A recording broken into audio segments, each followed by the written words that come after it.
কোরআন তুমি কোথা থেকে নাজিল হয়েছ, কে তোমাকে নাজিল করেছে, এই প্রশ্ন যদি কেউ কোরআনের কাছে করে, কোরআন নিজেই তার জবাব দিতে পারে কিনা?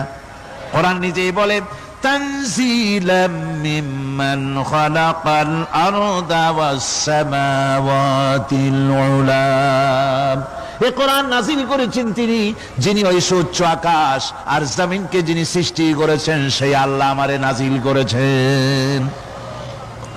কোরআনের কাছে কেউ যদি প্রশ্ন করে, ও কোরআন, এই পৃথিবীতে নাজিল হওয়ার আগে তুমি কোথায় ছিলে, কেউ যদি প্রশ্ন করে, কোরআনে কারীম নিজে নিজের পরিচয় শোনায়, আমি কোথায় ছিলাম শোনো, বাল হুয়া কুরআনুম মাজিদুন ফি লাউহিম মাহফুজ।